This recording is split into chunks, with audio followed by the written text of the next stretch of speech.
Hey folks, welcome back to our Dice Tower preview. I'm Mark, and today we're taking a look at Angel Fury. Angel Fury is brought to you by Indie Game Studio. It's for 1 to 4 players, ages 14 and up, and games range anywhere from 60 to 120 minutes. Armies of angels and demons clash in an epic battle over human souls. While the forces of heaven try to influence for good, the demonic fallen angels strive to draw the souls into darkness and despair. In the realm of the spiritual world, mighty angel warriors try to hold their positions against on-storming demons and tormentors by seeking to break their defenses or by taking control of valuable crystals and living water fountains to slowly turn the tide of war to their advantage. The mighty and mysterious six-winged seraphs summon new angels to gain a foothold on the enemy's flank. Meanwhile, the archangels, God's chosen messengers, move like lightning over the battlefield, commanding their forces and bringing fear to the hosts of evil. The archdemons, false gods of the ancient world, no less cunning, rise up to meet them in battle. They all know that victory belongs to the wisest leader. Are you that leader? In Angel Fury, you maneuver your forces in order to control the area with the human soul. Controlling it gives you soul points, and the first team to reach 7 soul points wins the game. You have many different ways of getting the upper hand in battle. More command allows you to move your troops. A bigger hand size will give you more options on your turn. Upgrade cards make you more effective at making unpredictable maneuvers on the battlefield. Taking control of resource areas will give you a better income. As your frontline troops are destroyed, make sure to send more to replace them. Eliminate the enemy leaders and conquer their altars to gain additional soul points. So there's lots of different ways to play Angel Fury. Now there's a solo mode, there's a 2 versus 2, there's a 1 versus 1, which is the duel mode, and there's also a 3-player, where 2 players are the demon and 1 is the angel. Now we are set up currently for the 1 versus 1, the duel mode. And as a reminder, this is a prototype, so the miniatures you're going to be seeing in this video are definitely lower res than the final will be. The final will be much higher and more detailed. So when you deploy your troops to the field, you'll notice that there's icons in each of the squares. And that'll kind of dictate what you deploy into the different areas. And again, it's all based on the different scenarios and the different player counts in the game and how you set this up. But in typical, you've got the angel side and you've got the demon side. And one of the big things you're doing in this game is resource gathering. So there's a couple spots to be mindful of. You've got the living water mountains. This is going to give you more troops. And then you've got the crystal mountains, and that's going to give you obviously crystals, all of which you can spend and use on the battlefield as well as to get cards to augment your hand.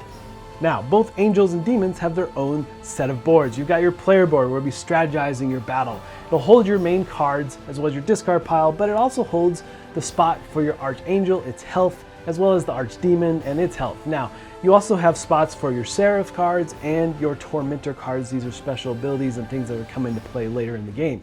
Also, tracking the different tokens and things that you have related to moving your battle units across the field.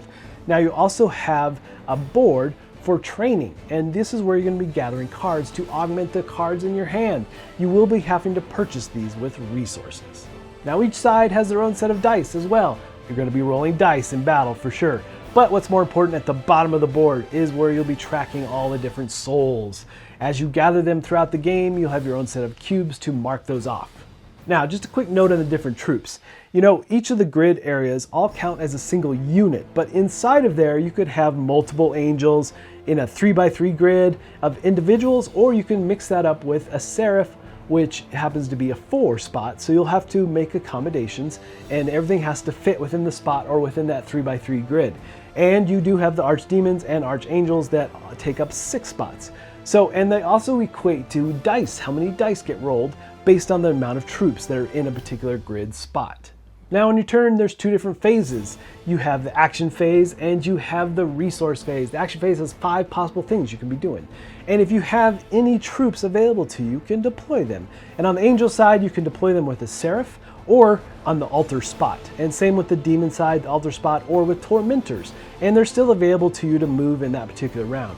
But you also can do upgrades. Upgrades, if you go to your player board, you can see that you start with 3 command cubes. This is going to be commands given to the troops out on the field, moving them around.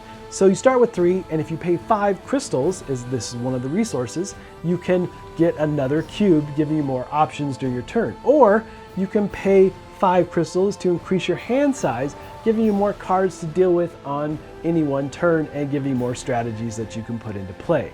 Or you might be buying cards on your turn. Now, this is where you'll be using your resources of the crystals as well, but also you're going to have to use troops as resources to purchase cards. And on the top left of the card in the training area, you'll see what those costs are. And also what's interesting is that this is a deck builder, but if you have a level 1 of something in your hand and there's a level 2 to purchase, well then you move your level 1 to the lost card section and you purchase the level 2 and put it in your hand. Now, if you don't have the level 1 to discard yet, you could put the card in your reserve, saving it for later to swap it out. But generally, when you're buying a card, you're swapping it out for one. So it's an interesting mix. It is a deck builder, but you do have some interesting trade-offs as you go after the different cards. And of course, you can be grabbing cards that augment your different Seraphs and Tormentors, and they give you all kinds of special abilities, much like the Archdemon and Archangel do. So it's valuable to get those into play as well as you move through the game.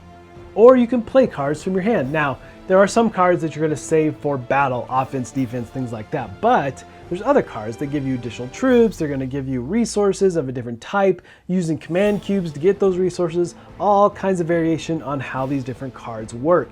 So what's interesting is learning those decks and all the different possibilities and strategies you can come up with as you battle it out across the field. Or you're commanding troops. You have to have command cubes available to you, and obviously saving this step to last on your turn is advantageous, as maybe you've been gathering cards and planning what you're going to be doing. So the thing here is one of the big spots is trying to go after the human soul, trying to take that and get those soul points for the end of your turn. If you hold the spot, you'll gather a point.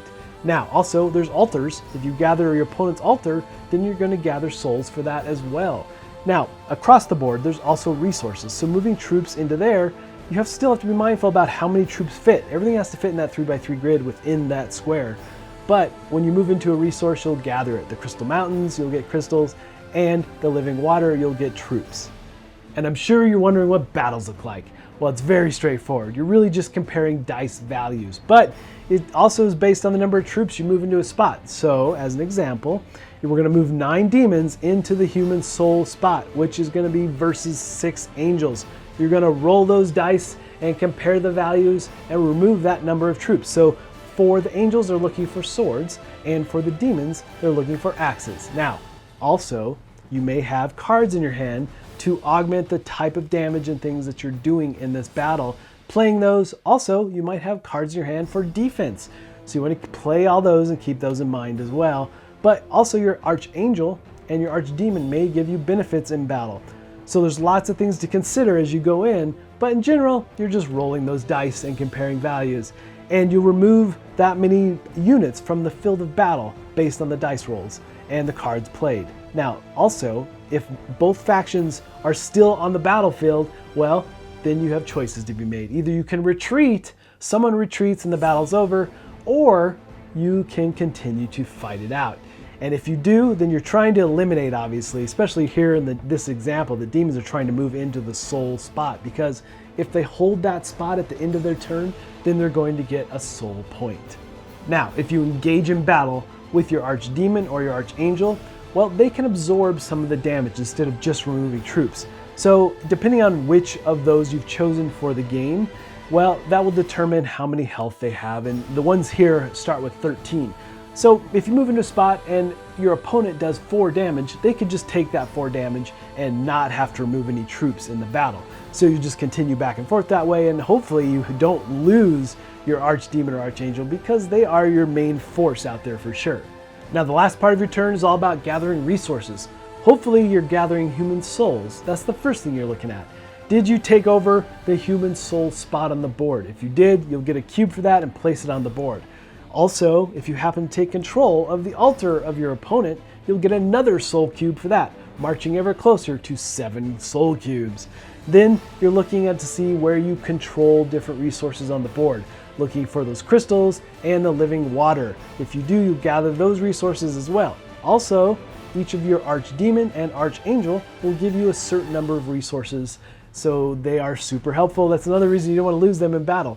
But you'll look at that and gather all those up. And then everything else is just a reset. You're gathering all your command cubes and resetting those and drawing back up to your hand limit. And so the game will continue this way round after round until one opponent has gathered 7 souls and vanquished the enemy.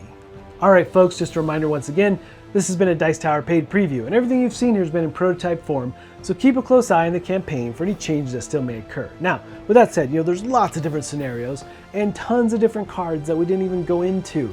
Lots of ways to augment your hand and different abilities as you engage in battle.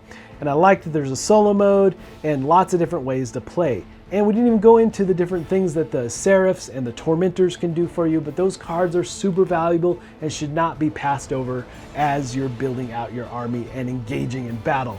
But there is that definite tug of war back and forth that you get, that sense you get in battling it out in this game. And it is a kind of a war game with resource management and deck building built into it, and really some interesting twists and turns that can happen. But folks, ultimately, if this looks like something that would be of interest to you, I'm sure they'd appreciate your support. So I think that's it for me, and until next time, we'll see you at the table.